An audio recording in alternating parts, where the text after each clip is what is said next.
Abantu batandise dda okugakaaba omwami Kyagulanyi byonna byonna bye yayogera bimaze okutuukirira. Ye nno omwami byabakama bamukyomedde eno mitawaana ku sayidi ye wabula ng'ate eyali mukyala w'omugenzi Jacob Olanya eyali sipiika wa palamenti. Ono nno akyagendera ddala maaso n'okubeera ng'ate ayabya ebyama. Kaakati ategeezezza nti waliwo olukwe olw'okwokya akatale ka Owino kwosa n'ekisenyi era nga bagenda okukola ekyo ze gurupu z'omwami Jeno Damulira mbikuleetedde waliwo eyavudde mu kibiina kya NUP ngenda kubeera ng'ate nga kutuusaako mu bujjuvu ago nagasingako wokwosa n'omukyala Miria Matembe ono yakyankalanyiza studio za NBS lwa kumugamba ayogere ku mukulu Nsibambi.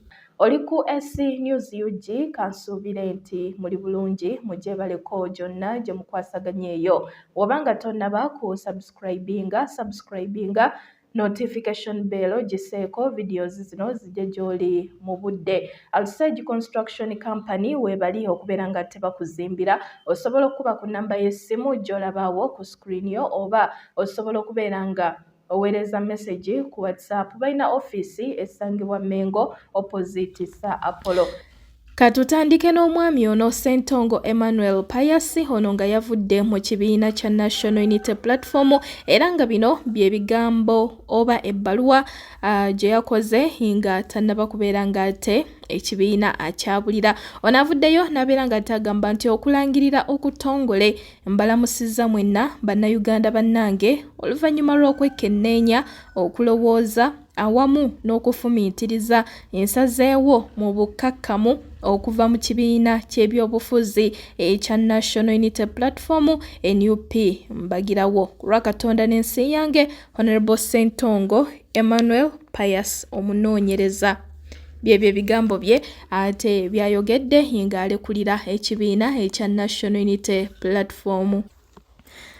Ono nno nga mu kulonda okuwedde yajja ne yeesimbawo ku bwa independent naye nga mu kusooka yammibwa kaadi ey'ekibiina kya NUP tebaamuwa kaadi era n'asala okubeera nga ajja yeesimbawo ku bwa independent.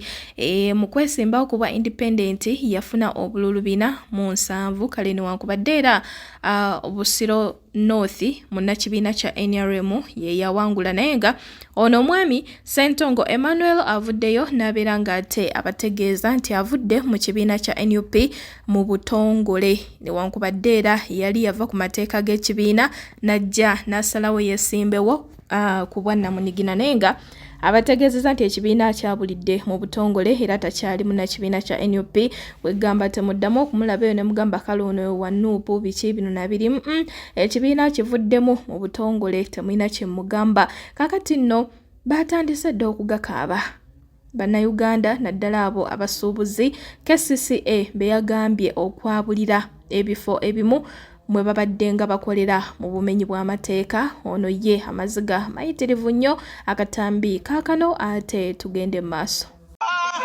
Tugenda ekitukaabya tosobola kugoba muntu wakolera n'ebintu bye n'obiwamba n'obitwala tuva wali tuwagira Museveni. Secure your future minister najja makago nenkubuulira ngenda kubeerawo ndya Salimu Uhuru n'ongamba nina ssente bantu mmwe mutulaze obubi mutukunamiza mutuggyemu empale ne mutukunamya eggwanga lino tugenda tambula nga tusekererwa kye mutulaze kimala. Mwebale nnyo bantu mmwe kye mutukoze mwebale nnyo naye ekikolimo kigenda kwambala abaana bammwe temuyina nze wafeeyo omwagamenti yapa 10 okuwagira NRM mutukunamiza ne mutwambula engoye naye ebikolimo bigenda kwambala n'abaana bammwe. Ebintu byange minisita mugambye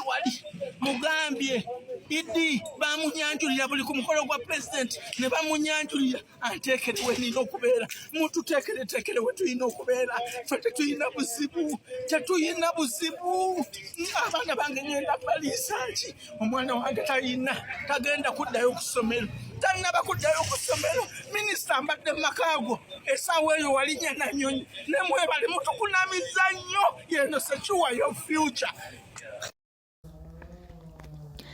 naye nga oyo newankubadde ali mu ggakaaba abasajja bo sibakuzikiza era bakyagendera ddala mu maaso n'okubeera nga bategeeza bannayuganda abasuubuzi abatundira ebintu byabwe ku nguudo, abatundira ebintu bye batalina kubeera nga batundira mu maduuka agamu, abantu abatundira caayi ku street z'omu kibuga Kampala, abantu abatundira engoye mu kibuga Kampala kwegamba ne baleetawo kajjaamu abantu jaamu w'abantu nga mwana tuno okuvaawo oba okubeera ku bwolaga ate oyinza okubeera mu kubaawo ssaawa nga nnamba naye nga kajjaamu k'abantu k'olimu. Kaakati KCCA ekyagenda ddala mu maaso n'okubategeeza nti tebagenda kuzikiza bino ate esookuwulire bino tweyongereyo.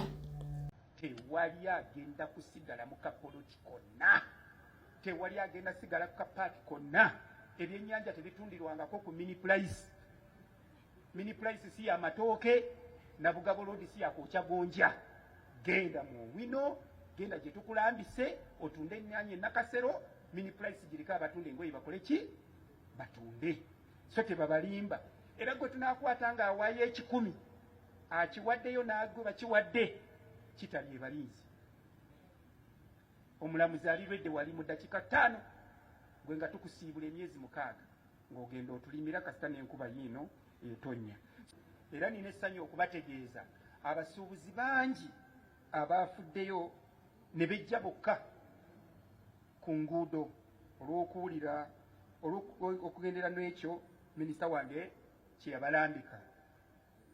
Era mbasaba bwe zinaawerera ate ennaku z'omwezi nga 2 olwaliro ssaawa 6 ogw'ekiro abo abanaaba balemeddeko nga baganye okwejjako bokka na bokka bannange ebinaavaamu tunaabiwulira.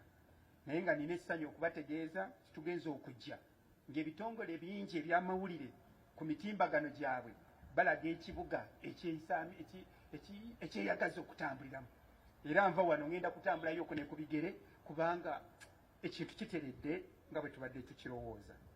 Era KCCA bategeeza nti waliwo ebifo ebirala 1980 ebiri mu munisipaali ezitwetoolodde nga Kirama, Kinisabagabo, Ntebe. Nabo bagamba bannange abantu baffe mu basindike bajje naffe twagala abantu obutale bwaffe bukalu. Enteekateeka y'okuzza abantu bano mu bifo bino oba mu butale egenda kukulemberwamu obwo obukiiko KCCA we yateekawo obuli mu kitongole kyaffe ekyagenda eky'omuntu enkula y'abantu awamu n'emirimu. Era obukiiko obwo bujja kugoberera enteekateeka ennuŋŋamu. Era bwe wanaabeerawo obumulumulu bwonna mu buloope mangu abantu abo bajja kukolebwako. Naye nga tujja sooka omukisa oguwa abo bannaffe bayita abanaku, abakyala, abavubuka n'abo abalina obukosefu ku mibiri. Abo bajja kutwala ekifo kya kumwanjo mu kulaba nti bateekebwa we bagenda okukolerwa oba okukolera. KCCA bategeeza ku by'entambula nti waliwo ebifo 929 ziyite stages ezamaze dda okulambikibwa mu kuzo 166 bamaze okuziyisa, zimaze okuyita mu misoso gyonna egyetaagisa. Kati ebifo ebyo byebyo kwebigenda okukkirizibwamu boda ng'era bisangibwa mu Central Division, Kawempe, Makindye, Nakawa awamu ne mu Lubaga. Kakati gwe wa boda eyasulayo gwa Naggamba n'ogaana okwewandiisa ku masiteegi gano, munange ekibuga kikulemyedde ewaffe ekannabulemu, obudde bwe buno bukukeeredde. Balubyanza wano si wa Nnamwandu nti buli omu agenda kusalimbirirawo. Twebaza nnyo aba takisi bannaffe abo, era mubaddemu abatandise okutikkira ku makubo. Naye nga twongera okubategeeza nti okutikka kwonna naddala mu Central Business One kukolebwa mu paaka enkadde empya eya Usafi, naddala ku sayidi eyo abava Entebe, Namayiba, abaffe abagenda e Nakaseke tuzimanyi ziri mu Nabayiba, Luweero, Weya, tugenda mu Nabayiba, Kisenyi awamu ne taxi ne parks endala.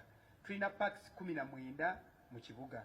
Wano nno we neebaliza bannaffe abakulembeze ba out of Uganda Tax Operators Federation nti bo mulimu bagutandikiddewo era bwe bukeeredde nga tewali tax nage ku kkubo. Senga n'aba union ya boda mukola bwe mutyo munaaba mwenyanguyiriza omulimu gwange naddala nga nkyali omugole nga nkyaliko kana akamwenyumwenyu n'akanyiriro. So mwanguye tulabe tutambula omwo. Wabula nga mu binyeebwa mutabula mpulunguse oyo yenna owa taxi anaakwatibwako ng'atikkira ku kkubo munange kanaaba kakujjukiza. Era taxi ejja kukwatibwa okugijjayo zinaaba mbirigo nange awo biwanvu simanyi gye binaakoma. Ekigendererwa ky'enteekateeka eno nkiddamu si kujja bantu kukukola oba si kugoba bantu kubajja mu kibuga era si kugamba bantu nti muve oba kubajja mu bwavu. Ekigendererwa kitono nnyo kulaba nti abantu tubateekateeka tusobole okwenyigira mu kunoonya ekigulira magala eddiba nga buli omu afunamu era nga tukuteekeddeteekedde awatuufu era walungi w'ogenda okukolera. Kakati no weesabira wano nkuba omulanga ogutakungula bannange. Njagala enkwatagana mu kino, njagala obuwagizi bwammwe, njagala tutambulire wamu era mbeebaza mwenna abaleese ebirowoozo ebirungi. Abamu mutuwadde ebirowoozo birungi, muze wa minisita, mugenze wa ED, mugenze buli wamu ewa RCC, ebirowoozo ebyo tubizimbye. Naye gwe munnanga atuweetera ebirowoozo eby'olugezigezi, atuleetera olugambo ogira olindako nja dufuna mu gwokusatu nga kino kiwedde. Nsooke tuleke tukole olugambo lwo nja dutegeera edda.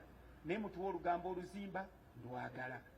Ate n'ekirala ndabula abasuubuzi abasuubulira ku makubo, mwe ababadde bakolera ku makubo. Mwewale nnyo bannaffe bannakigwanyizi, mu luzungu be nayise ba elite capture. Nkimanyi muli bantu bagonvu nnyo, muli bawulize, naye waliwo bannakigwanizi abagenda ne babalimbalimba ate ne babajjako akasente tize kangende njogere ne ED tubalekeko mu kapolotika ono kwekiro ababa n'ababalemeddeko nga baganye okwejjako bokka na bokka bannange ebinaavaamu tunaabiwulira naye nga nina essanyu okubategeeza wewafe okulaba ekibuga Kampala nti kya green nga KCCA tusimbye omuddo tusimbye emiti naye tulina mikwano gyaffe bannakampala mu bugenderevu nga mulinnyirira omuddo gwaffe n'emiti mugimenye nammwe twagala balabula kuno kwe kulabula okusembayo omuntu yenna awangaalira mu kibuga Kampala naye nga kuwa omuddo gwe tusimbye nga KCCA nga mu bugenderevu okulinnyirira oyo n'olw'obutonde bw'ensi bwe tufubako nga KCCA tukugamba naawe kuno kwe kulanga okusemberayo ddala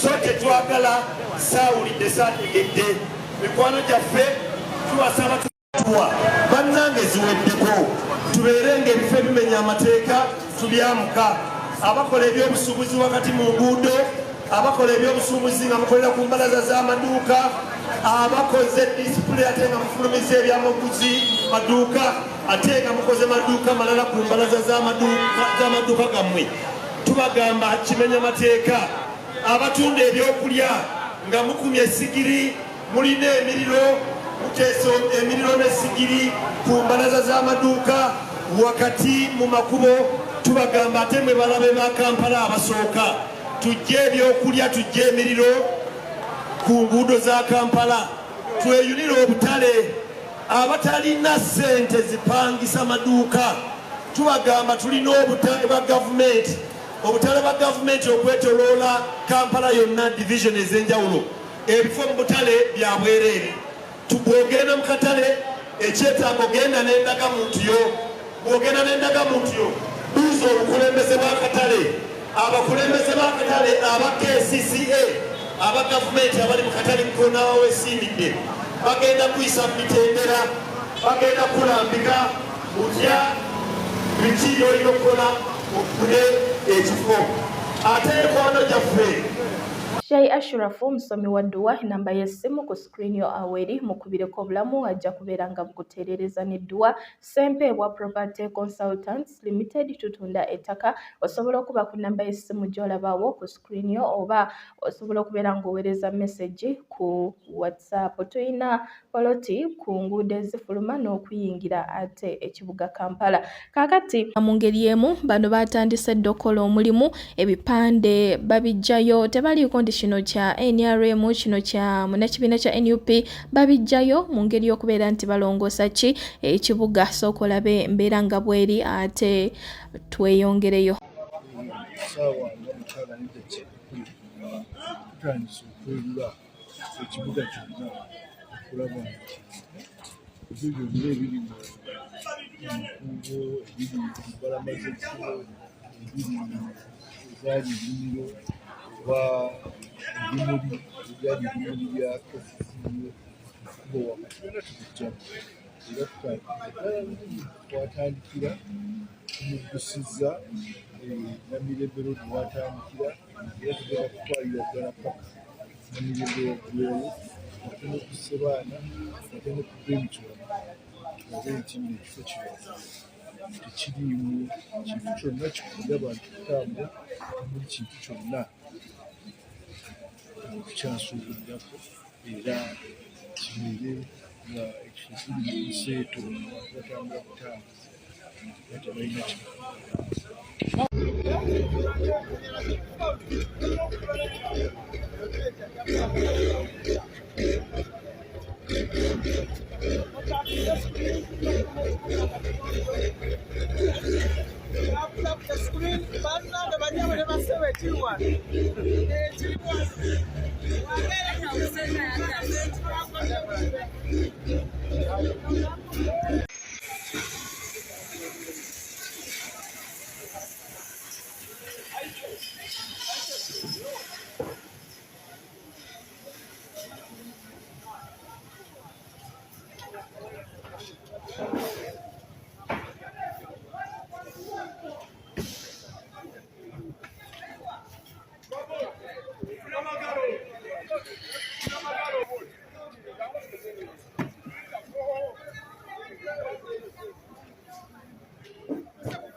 Kati kwegamba bo abakaaba bagenda kukaaba naye nga KCCA si yakuzikiza bali ku mission ya kutereeza kibuga Kampala ate ku mulundi guno bakambwe ate kyebaliko bakitegeeza va kubiri nti babadde nga babagobawo ne bamaani babaleka ne bakola ne bajja ne babagobawo ne babaleka ne bakola ne bakomawo ne bakola kakati ku mulundi guno bagambye tebagenda kukkiriza kubeera nti tebagenda kukkiriza bakomewo mu bifo mwe bagenda okubagoba. Leero bali serious nnyo anti jjukira muzeeyi yabagamba mu ekisanja kimbwe ekiti atereeze ebyo byatasobola kutereeza era ekisanja ne bakimuwa ne bagamba bagenda kubeera nga bakola ki nga bakuuma ebyo ebituukiddwako kati y'essaawa ya kubeera ng'ekibuga kwegamba kirongoosebwa awe tuli kakati nno ku side wano eyonga nkujjayo ye omukyala Miriam Matembe ono yakyankalanyizza studio za NBS lwakumugamba ayogere ku mukulunsi bambi kati yagambye amwogerako biki tamumanyi video yino ng'agamba ate tweyongereyo. For me actually I want to say I am sorry that I've been invited here to discuss people who are crossing over here and there. I thought we are going to discuss the political situation in this country, to see the people who are imprisoned, where are they? Yeah, here is a new storm. I thought, there is no storm here. Which storm? By the way, do you know what? I don't know Nsibambi. Do you know that I don't know that man? Miriam Matembe, I don't know Nsibambi. So I do not see when Nsibambi decides because he fears to die, because they have bought him, because we know what they do. And he crosses. And now that becomes a national issue, and Ugandans are here. I'm here not to sleep tonight because I'm discussing a person I don't know. You should bring us here to discuss real issues, to discuss the issues of all those people who they said they are imprisoned, they are arrested, where are they? We want to know all these tortured people, why the people those people whom they killed there in Milaanga Chivumbi's home, is it a closed chapter? They killed them and it is like that. We want to know why the vice presidents of FDC are really being arrested, are being charged with terrorism, with all these things of NUP. We want to know, by the way, where is Kyagulanyi? I have seen now that we went to look for the lady to visit her. You know, I always go mobilize women to go and sympathize. At least we were able to go and visit Milaanga Chivumbi's wife, and we visited there, and she broke down and she cried, and at least we gave her comfort. But when this Bambi, Winnie, Bobi, when Bobi left Mengo Hospital, is it in Zambia where? We went to look for her. We said she has gone because she's unsafe. They may kill her. Now here we are Ugandans here in this country. We don't know where the leader of the biggest opposition in this country is. We don't know where she is. We don't know where his wife is. We don't know where their children are. And you are there celebrating and enjoying, and you call us here to discuss it. What makes it important? No. This is still the next time you call me to discuss issues which concern Uganda, and we discuss those, and we I'm really sorry that you never knew the topic, but you accepted the invitation. Why Nsibambi? Who is Nsibambi? I've never known him. I'm sorry. I'm not demeaning him. But I don't know many of these people. Okay. Naye ngera n'abasinga mukulu Nsibambi baali tebamumanyi, abamu bamutegeeredde ku nsonga y'okugamba nti ate abantu mu kitundu gy'abadde abeera batamulonda yasalawo abaggyeko amasannyalaze. Naye nga awe tuli mukyala Miriam Matembe bw'atyo bw'agambye. Kakati nno eyaliko omulamuzi Esther Kisakye ono nga yawaŋŋanguka avuddemu omwasi n'abuuza mukulu byabakama ddala kiki kwegamba kyakweka. Ono avuddeyo n'ayogera ku kalulu akakaggwa abuuza mukulu byabakama kiki muli akatambika kano. Bino bye bigambo bye, ate tugende maaso. Ng'oyagala kuzimba oli mufuna mpola tomanyi wakutandikira. Tukubire ffe aba Sage Construction Company ffe tujja kubuulira wootandikira. Oba ofuna sente mmeka oba ofuna sente mmeka, akakasente tujja kagattagatta naawe ofuna akayumba weebaka. Tebakulimba nti sente z'okuzimba bazikuŋŋaanya, nti kankuŋŋaanye bwe naaweza obukadde 4 nzimbe, tojja kuzimba. Nti kankole emyezi gyange 10 ndyoke ntandika okuzimba, togenda kuzimba. Wabula woonootandika bw'oti n'ezizimba tojja kumanya gye zivudde. Bweti kutemya kwa liiso ng'ennyumba eri ku bbiimu, kutemya kwa liiso nga tumaze okusereka mpola mpola. Bagamba ddiŋŋana amawulu agajjamu omukuto. Tandika kati, tandika n'ekyo ky'oyina. Gwe tosooka kulowooza nti ky'oyina kitono, sooka otukubire tukugambe nti ekyo ky'oyina kitono, yongerako. Gwe kuba ennamba zaffe kwe ziri, oba nsobola okuzisoma wano 007 56 888 587. Eya MTN eri 0789 412 124. Twabagambye nti woofiisi zaffe ziri Mmengo ku kizimbe kya Byandaala, bakiyita Nayiga C Byandaala. Tuli ku level number 3. Bw'ova bw'oti ku Shero Mmengo ekyaffe kwekyotuukirako, jangu tuzimbe. Tolowooza nti toyina sente nga tonatuuka mu ofiisi zaffe. Jangu mu ofiisi zaffe ffe tukugambe nti z'oyina tezimala, nenze nti waz'oyina kw'oyagala okutandikira zimala era zijja kutandika. I know, and because now I'm being labeled as the worst judge ever in Uganda for having disagreed with my Chief Justice to follow the Constitution. The recently concluded elections did not meet the international standards for organizing free and fair elections in Uganda. You can't have your rivals being beaten, being stopped to campaign, and then all these, the army taking over the process of, the electoral process, and then at the end of the day you say someone was declared a winner. How? Under what law? How can you give Ugandans totals when you haven't shown them how you have arrived at those totals? We lawyers are known not to be good at math. So I don't know whether, now he became a professor of math, but lawyers are not, our specialty is not mathematics. But in any case, why don't you give us the opportunity to also add up? Declare. Why did we have the polling stations in the first place?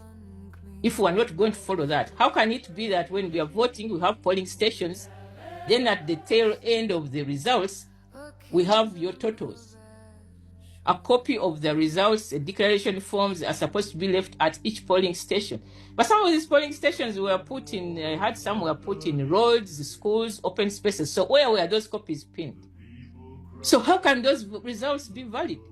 What are you hiding, Justice Vyabakama? So this impunity must stop. I'm 66 years old, and I've seen governments come and governments fall. When Idi Amin took over Kampala, I was in Kampala.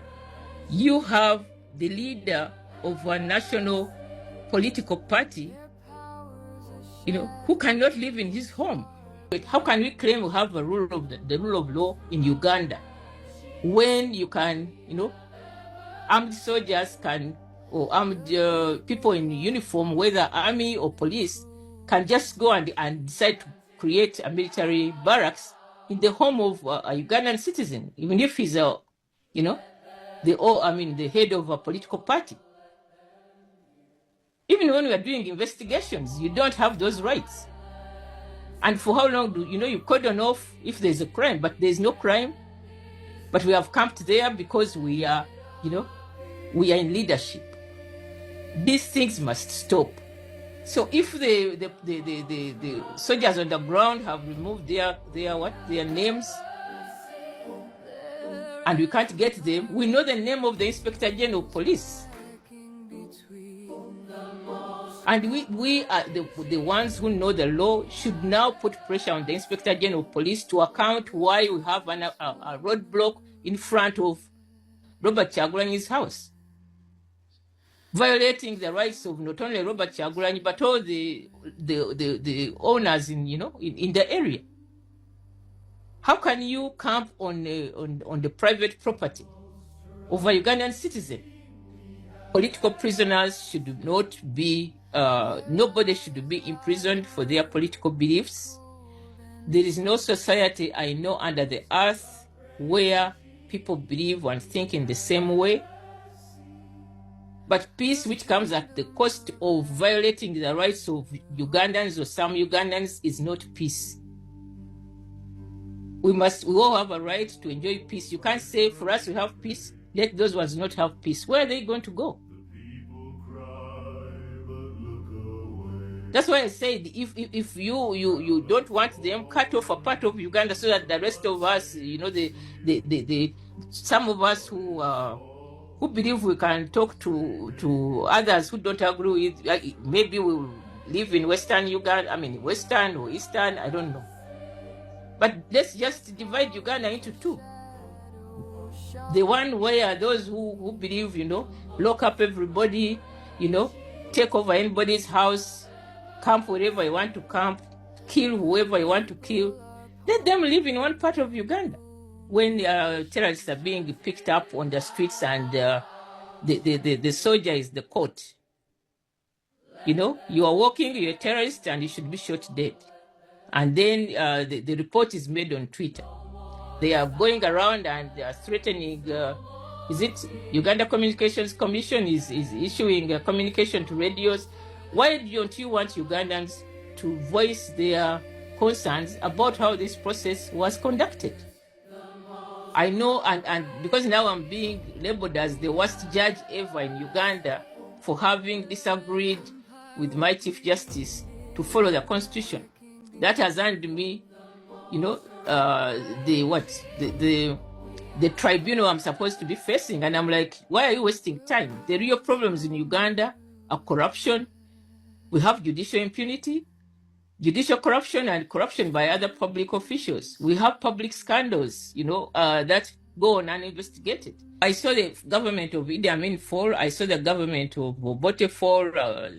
The government Obote, you know, Obote 1, Obote Amin, Obote 2. So, and beyond Uganda, we've seen other governments. Kakati omwami Sozo ono yavuddeyoko n'abeera ng'akola comedy mu butambi bwa Zoganya munnakibiina kya NUP yasalawo okubeera nga ye akola buseegu bwerere mu kampeyini z'omukulu Robert Kyagulanyi Ssentamu. Kakati Sozo yavuddeyo n'abeera nga amukolamu comedy nga omanyi ebintu bya Sozo, naye bannakibiina kya NUP abamu sibasanyufu ne Sozo ono, bamugamba nti asuuse we yandikomye. Era ye Maaka wa NUP avuddeyo n'amulabula n'amugamba wano nti Sozo muganda wange, nkulaba layini gy'ogezaako okukwata, olina ekintu ky'ovuga naye tukulaba, njagala kuwa magezi nti walisigadde mu kufeera amataka go, zino ensonga zirabika zisukka ku ntegeerayo, kyokola kikomye, otherwise tojja kumalako. Oyo ye mwami Maaka bw'avuddeyo n'abeera ng'akola ki nga amulabula.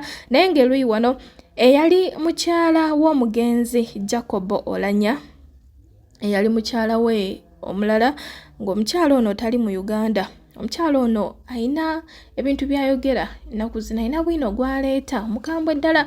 Abamu basazeewo kumutuuma mbu yerumbu ye paati 2. Bino nabiri lwakuba nti ate ono ye wa luzungu, naye nga ayina ebintu byayogera n'ogamba kale no kwegamba n'otyamu. Onaavuddeyo n'agamba nti waliwo gurupu za Geno Damulira ezigenda okubeera nga zookya akatale ka Owino kwosa n'ekisenyi nga bali ku orders za mukama waabwe Geno Damulira. Bino bye bigambo bye omukyalo ono. Video yino sigenda kubeera nga mbikwogerera, bw'ati bw'agamba.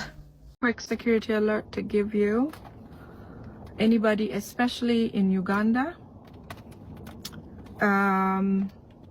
Museveni is planning a big fire to burn Owino Market and Chisenyi Taxi Park. He's planning to do that in the next, I think, hour and a half. Damulira is commanding the ghetto gangs who are supposed to do this. We just got this information, so I'm going to relay it very quickly. Today is February 18th. Uganda might be the 19th already. I believe at 3 a.m. in the morning, which I think it's past midnight right now, Damulira is set to command ghetto structures, ghetto gangs, to go to Owino Market and Chisenyi Taxi Park to go and burn it down. They have explosives that they're going to use, okay? Right now, they're in Nakivubo Stadium, and they're set to burn Owino Market and Chisenyi Market at 3 a.m. tonight, before morning. Owino Market and Chisenyi Taxi Park will be set ablaze by Museveni through Damulira. The military at Makindye are on standstill, meaning that they should not go and rescue or make any rescue attempts. This is a decision that's final, that they are going to make sure those places burn. All Kampala police is on standby to control the crowds or people, you know, as they try to rescue their things and all of that. Like I told you earlier, Museveni has promised that this time he's going to take care of the wealthy, and because he has been taking care of the poor. So even the person who makes chapati will not thrive doing what they do, just making chapati.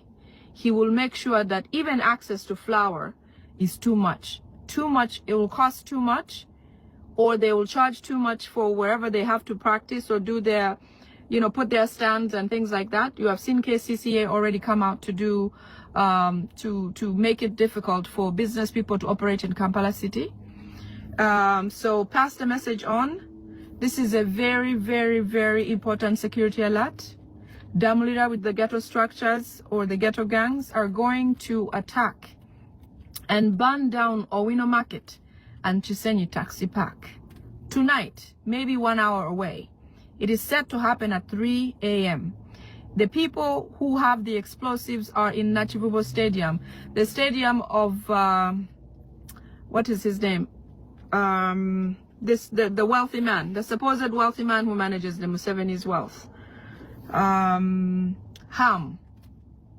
They are already in Nachivubo. They are waiting for a go-ahead to go and burn Owino Market and Chisenyi Taxi Park. So let people know, let everybody in, especially those who are around the area, so that they can be safe, do what they can do to try to rescue the situation. But just know it is Museveni and nobody else. No one else but him. Okay, going into what I had prepared earlier. Speaking about Museveni and how he operates, many of you know that most of the times when Museveni works with someone or somebody comes to their government, like Nsivambi, right? Nsivambi just moved into NRM today publicly and we saw it. There's more than likely something that is bringing him to Museveni because he cannot say no. It is likely that either there's a crime tied to him or there is something that he has done that makes him completely embarrassed to exist away from Museveni because he's teasing him or blackmailing him. That is just one example. It may not be that necessarily because he just moved, crossed over, but for everybody else that I'm going to speak about, especially the church people, the church leaders, how they become, you know, like Kazimba Mugalu, how they become to those positions. People like Pastor Kakande, people like those, how they become who they are. People like Nabanja, people who cannot say no. In fact, when somebody leaves Museveni's government, they leave and never say or raise their head again because of what Museveni is holding against them. Nti abamalamo obuntu, like you don't have your dignity anymore. In fact, it's usually maybe a staged killing that happened in your compound, in your home, or it is videos that are, you know, like sex videos that are, they set people up and record and use prostitutes, and these prostitutes have these videos that they can release it at any time, that you never can lift your head if you say no. In fact, you can never say no to Museveni. And if you are Fox Fashions ekadiringa mongoye nebigenderako agamba, how can I fight hemorrhoids? Hemorrhoids zaliko azibanyisiza atya. Ketwita hemorrhoids are swollen veins in and outside your anal area. Obunyama obuzimba munda nebweru ku mugukiro ofulumira. Obunyama obwo butera okuleetebwa ebintu ebyenjawulo nga constipation. Singa obeera constipated okumala ebbanga eggwanvu n'obanga olubuto lwo lwesiba omala ennaku 2-3 tofuluma, kati wali mu kwekkamu ogenda ofulume, ojja kuba nti onyigiriza emisuwa egiri mu rectum olw'okuba obubuli buba bukaluba, buba buludde mu lubuto nga bamaze obbukenenulamu amazzi. Jjukira omugaso gwa large intestine oba colon kwa absorbingamu excessive water eziri mu stool okuzizza mu mubiri. Kakati lwebulwa ennyo mu colon, ekyenda kyeyongera okubumiima nekibumalamu amazzi ago, kati ne bufuuka solid nnyo. Bwe wonaagenda obufuluma bujja kukulubula omalirize ng'ofunye hemorrhoids, ennyama ezimba w'ofulumira. Poor eating habits, abantu abalina endya etali nnungi, naddala abali emmere etalina fibers, Banange envendiirwa nnungi nnyo kuba zirimu chlorophyll. Envendiirwa ezo zirimu ziyamba okuboostinga enzymes mu digestion yaffe, zituyamba zirimu ebirungo bya laxatives. Emmere gy'olya terwa mu lubuto. Kati buli okozesa envendiirwa ezo ne ziwerekera emmere gy'olidde si kyangu kufuna hemorrhoids. Abatalya nvandiirwa bafuna nnyo hemorrhoids. Okunywa amazzi kikulu nnyo. Amazzi gabeera absorbed direct mu mubiri ne gayambako okutotobaza ekyenda si kyangu kufuna hemorrhoids. Okwekuniza abantu abasinga beekuniza. Oyagala genda mu toilet n'oganja genda edda. Munange embeera y'ekibuga kati ne ssente buli wogenda osasula. Yakudde waka. Abamu oluusi batya infections ekyo ekiraba kitegerekeka.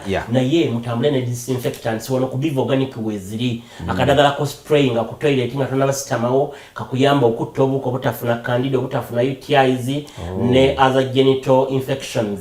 Kati bw'ona yeekuniza ekyenda kyo kiri rekitamu gyatandika okugenda ng'ekwata muscle zayo zikwate bw'ona agenda okufuluma zikalabule ofune hemorrhoids. Bingi ebireeta hemorrhoids. Abakyala abali embuto abamu oluusi bakyusa diet nosanga balya nnyo ebbumba nosanga abamu tebanywa mazzi nosanga abamu digestion yabwe omwana bw'agenda atuuka mu third trimester ebyenda tebirina bwe byekyusiza mu kufuluma n'afuna obuzibu ne badevelopinga hemorrhoids. Abamu babulwa ebisa mu biseera by'okuzaala ne bekkama nnyo ne badevelopinga obunyama obwo obuzimba bwe bafulumira ninga ate bujjanjaba. Abatuula ennyo boda naffe aba ofiisi. Yes. Hemorrhoids ezo zibamu emitendera ebiri wawe ziri internal ne ziri external. Naye wozaawulya zino ziri external zo zifuluma ne protruding outside nga ne bw'oba weerongosa osobola obbukwatako. Naye ate obuli internal obulabika ofuluma bw'oba ofuluma ne bufuluma bw'omala okufuluma ne buddayo. Kati mbasinza bulaba nze ndowooza. Kakati ffe abasawo omuntu akunnyonnyola n'okitegeera oba ne mukola further examination okuzuula nti omuntu oyo alina hemorrhoids. Ojja kufuna akadde ojje ku Biva Organic osobole okuyambibwa.